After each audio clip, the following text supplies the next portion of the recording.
What's going on, guys? It's Inspector Freck, and I'm bringing you part 3 of Road to Where I Am Today, Road to Danielle.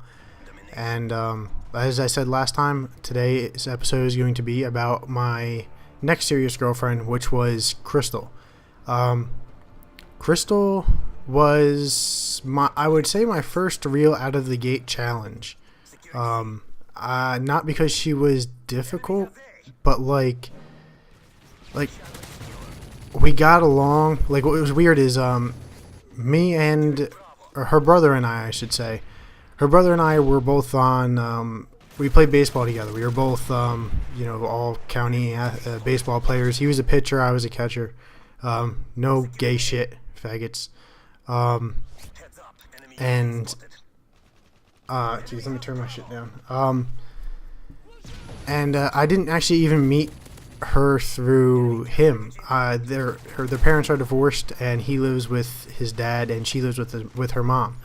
And like, I met her really just through I think through school. Really, I was actually hanging out with Billy, and like after baseball practice, and she came walking up and said something about dad or whatever, and we kind of like.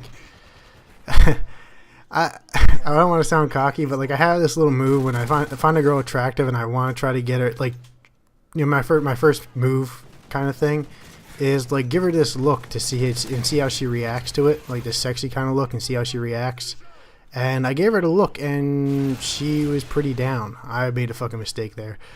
She was pretty down. So I ended up finding her on Facebook and whatnot, and just really pursuing her through there before really going through school.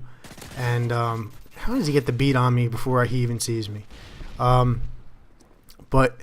like, what really was challenged, like, I have one rule.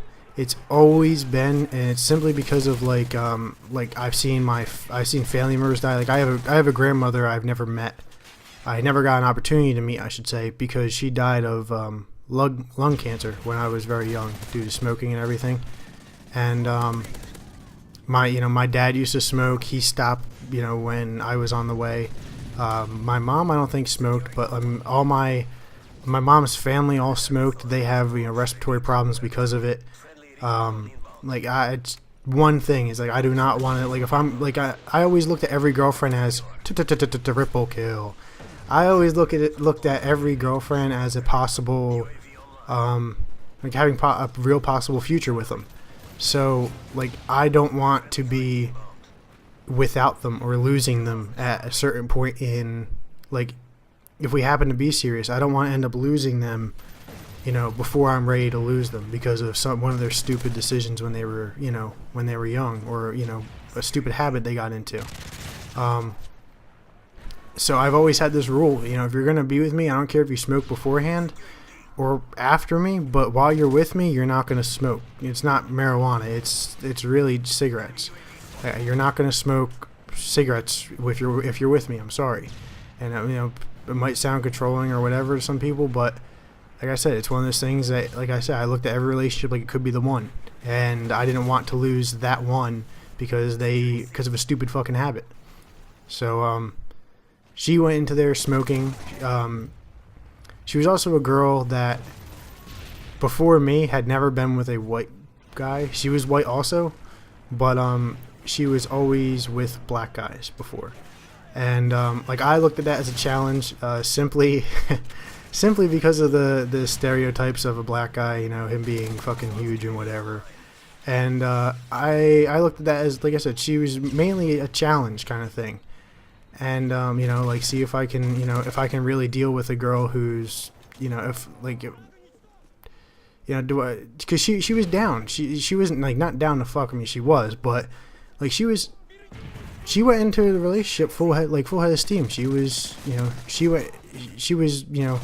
like some girls I met and, like, I've hit on in the past where, like, they've just been with black guys before, and when I hit on them, they're like, yeah, no, you're not black, you don't stand a fucking chance kind of thing. Like, she went in a relationship like I kind of would. I never got an opportunity really, but she went in there like, like, race doesn't matter. Like, it's not an issue. Like, it's just gonna be, hey, I have feelings for you, you have feelings for me.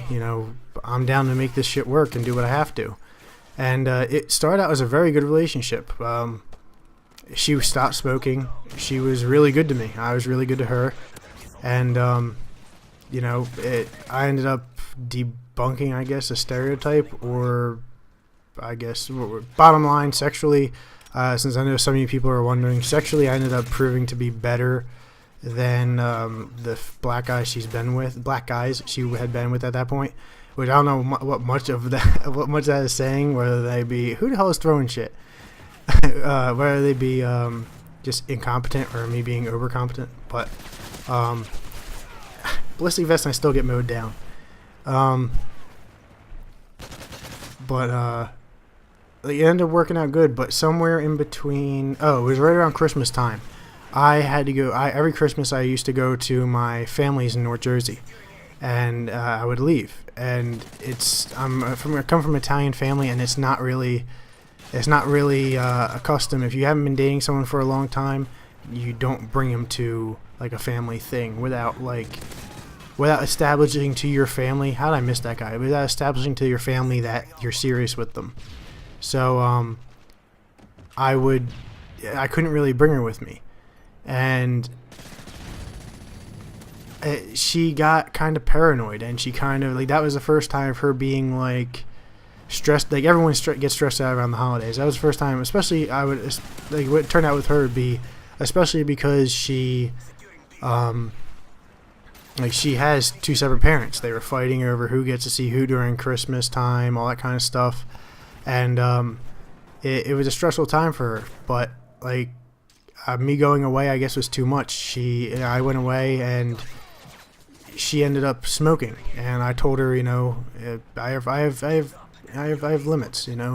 That's one of my rules, and I'm not bending on that. So we ended up breaking up.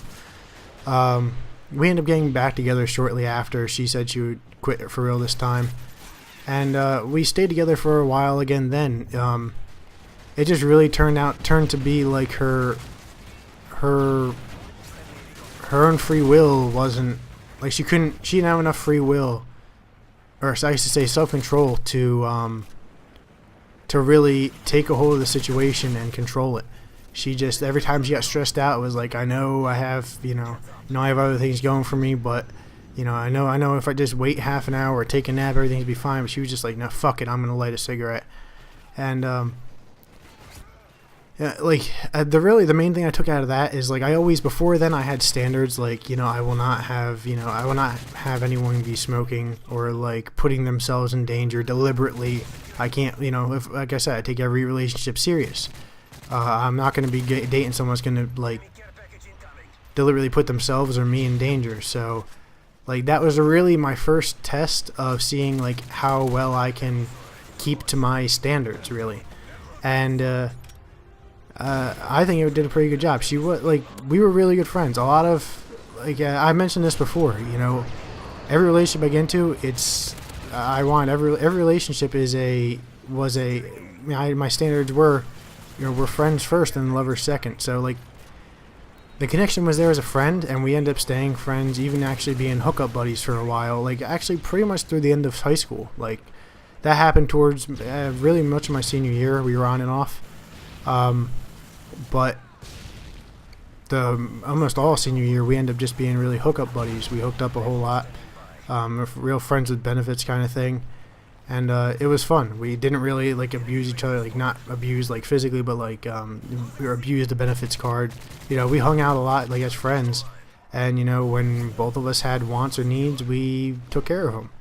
But it helped me. Like I said, it really helped me realize that I can.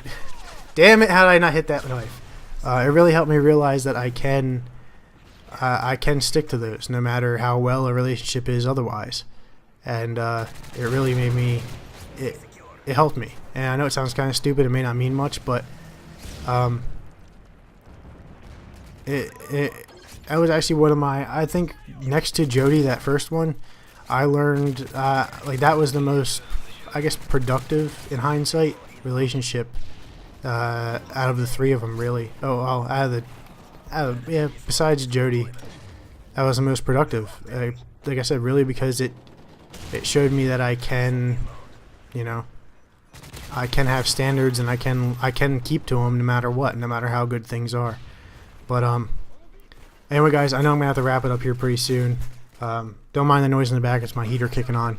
But my next one, I think I'm gonna still do Road to Danielle. I'm gonna wrap the Road to Danielle up, and I'm gonna be talking about all my hookups, like all the girls I never actually, made it official, or even if I did, I didn't date them for a long amount of time.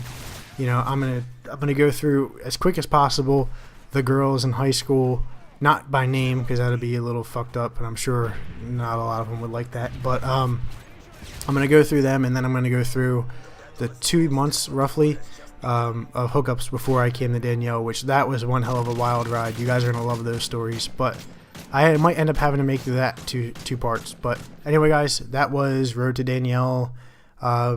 Crystal, I'm not sure if I mentioned her name, and like I said, next week, day, whatever, is going to be Road to my hookups. Well, not Road to my hookups, but the hookups in between. And anyway, guys, I'll talk to you guys later. Peace.